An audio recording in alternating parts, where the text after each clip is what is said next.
So for today's video, I'm going to be showcasing this RX 5700 XT. Now this is the PowerColor Red Dragon edition. Now I could have gone with another version, but I got this for a few reasons. One, it needed to fit inside my case. Two, I didn't want it to be too power hungry. And three, I didn't want it to be susceptible to overheating. Now thankfully, with all the reviews I've seen, it has been an extremely good card. And I actually haven't put it in yet, so yeah, that's why it's here. But I'll be putting it in today to test it out as well, so it'll be really good. A few things with this card. It is a twin fan, not the biggest version. Here are the dimensions right here. Yeah, it is not huge. I could have gone with an MSI Gaming X variant, but I didn't want to go with a bigger version. If I went with an MSI Gaming X, it probably wouldn't have fit inside my case, so I went with this one instead. So when I unbox this thing, you'll see that it's not the craziest unboxing. It's not one of those glamorous RX 5700 XTs like the Red Devil, but yeah, the Red Dragon is kind of a bare bones version. Now I'll give a few specs of this thing. It's got 8 gigs of GDDR6 memory. It's got PCIe 4.0, sadly I don't have that. It's got other things as well, like FreeSync 2, normal FreeSync, so my monitors that I just recently purchased and put together in a video will work perfectly with this thing. Now if I go onto the back side of this, there's other specs, you won't be able to see them, but I'll read some of them out. It actually says you require at least 650 watts for this thing. Now I kind of think that's a bit high. I do have a 650 watt power supply in my system, which is fine, but I've seen reference ones say only 600 watts. Now this thing is even less power, and somehow it says it needs a higher wattage. So yeah, I think that's kind of making sure that there's any fail-safe for any person using a really low-end 650 watt power supply. So yeah, at least 600 watts I'd recommend. Now I did get this a little later instead of when it first came out because of driver optimization. I didn't want to go with something too early because then it may not have been as stable, but the drivers have been optimized a little, not perfect. I think if I were to go with 1080p gaming, it would probably not be the smoothest, but since I'm using 1440p, this thing works completely fine.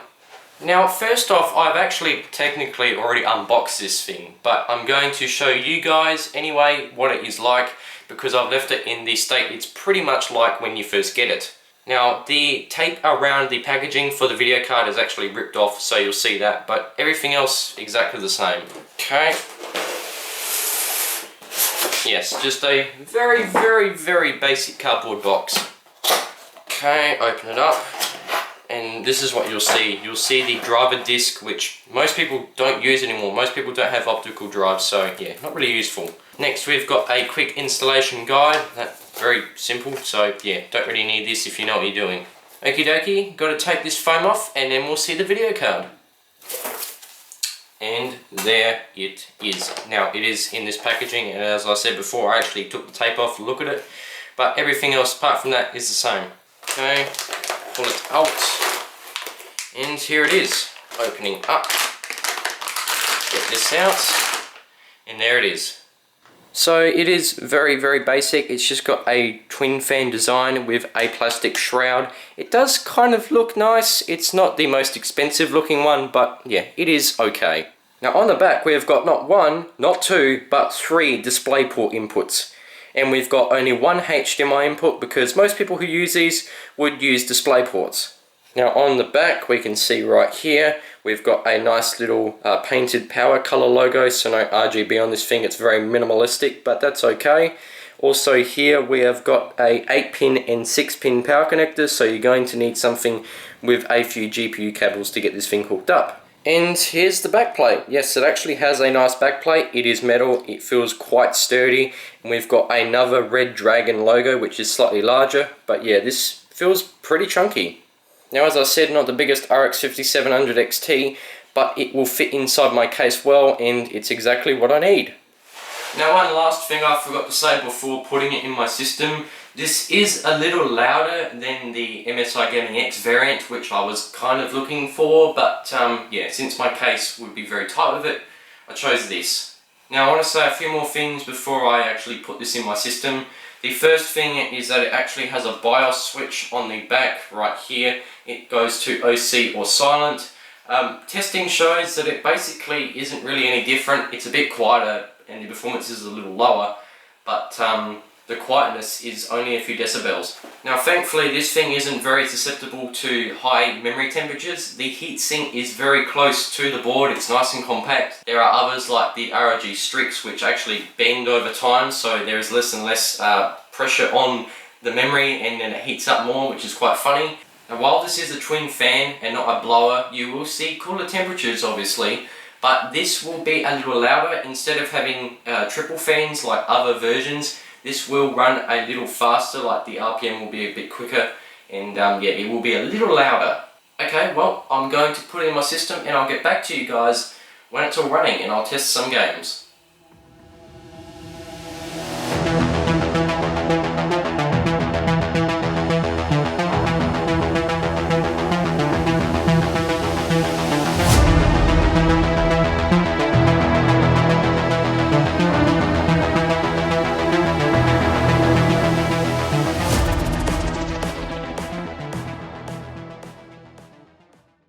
Also forgot to say, it's actually the next day. Yeah, had to do a bit of finicking around to get everything working properly. I actually used Display Driver Uninstaller to uninstall everything and it all pretty much worked perfectly. So yeah, at least that worked. Now I didn't exactly expect the performance I got. Yeah, I was expecting maybe 80 FPS in Forza Horizon 4 and you can see it's actually 100 FPS. It does go higher than that when I'm playing in free roam. In the house it actually dips a bit, but yeah, if you're out and about, this performance is extremely good. To say I'm happy is an understatement. I am ecstatic. It actually works. I can say AMD drivers, especially for this card, are not as good as Nvidia ones. There are slight issues, but I can deal with them. I can probably fix these, but yeah. So what I'll do for you guys is take this car for a spin in Horizon 4, and you won't be able to see it amazing on the camera since it's only 1080p 50Hz, but I'll tell my experiences while playing it. So while I'm driving around, I may as also talk about some other things that I've learnt with this card. It's actually not too loud while gaming. The blower GTX 1060 I had in it before was quite noisy. This is a bit quieter actually. I was surprised by that because people said it was a bit more audible than the MSI Gaming X variant of the 5700 XT, but yeah, it's okay. Now another funny thing is that when I actually purchased this card it was $699, yeah, 700 Australian dollars. Now on sale where I bought it from on PC Case Gear, it's $649. Yeah, that annoyed the crap out of me, but at least it's $50 and not $100 because that really would have fried me.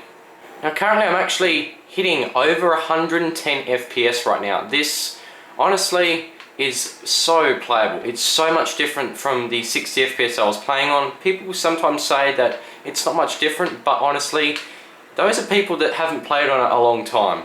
Now even though I've only played on it for about a day now, it just feels so smooth, and the 1440p, it looks great and everything, but I found another issue which was quite funny. So with the high resolution and everything, you see more details in this game, and it actually starts to make this look a little more dated.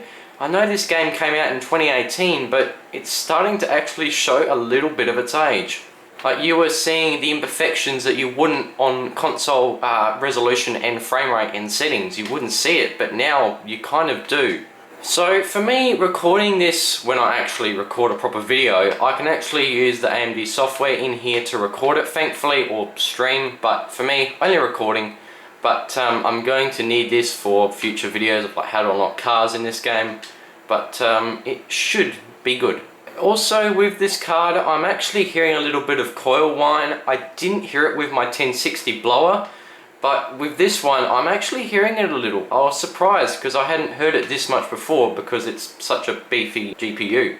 Now, if you're in the position that you want to buy one of these, I think I'd actually say go get it. Go get this version. It is on the lower price, lower end of the 5700 XTs, but it will fit inside your case even if it's a micro ATX like mine. I was actually surprised how small it looks inside my case because yeah, I made sure that it would fit. Another thing that really surprised me with the AMD software for this was the image sharpening. I didn't know about this until I actually put it in and put it in gaming mode in the settings, and it actually does make a difference. It does take a tiny percentage hit to your frame rate, but honestly at this FPS already, I don't care. So another thing that really surprised me was that I actually started getting used to this.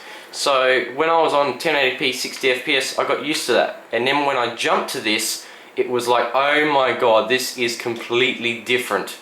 But after a day now, I'm starting to get used to it. Now, could I jump to 4K from here? Yeah, I could upgrade to 4K, but that would be very expensive and almost not needed. At the current point I'm at, most people have not known this kind of resolution and frame rate. They've never seen it.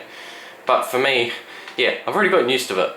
Also, a funny thing here is that I actually have my settings on 8 times MSAA, so it is on the highest it possibly can be. On 1440p, most people say, you know, 4 times is the max you should really do on 1440p. I automatically had it on 8, and I don't think I'm going to take it off because it looks so crispy. Well, I think I should actually wrap it up soon because, yeah, I've basically gone through everything I needed to. I'll link stuff in the description that I hadn't talked about because there are some useful things in there. Yeah, I'll get to the different camera view and end it. Okay, well, rounding it up then, I think this PowerColor RX 5700 XT Red Dragon is a good variant. There are some AIB cards that just don't cut it, but I think this one, for the price and the size and the construction, is top value. Now, as I said, I paid $6.99. It is $6.49 now on sale. In America, I'll actually provide a link for you guys to purchase this as well if you want to. Trust me, I'm not sponsored, I wish I was, but yeah, it is actually a good purchase. So it's not susceptible to high memory temperatures, it's not susceptible to core high temperatures, it is exactly on the right levels, it's not too hot, it does its job well, it's not too loud, yeah, it does the job good.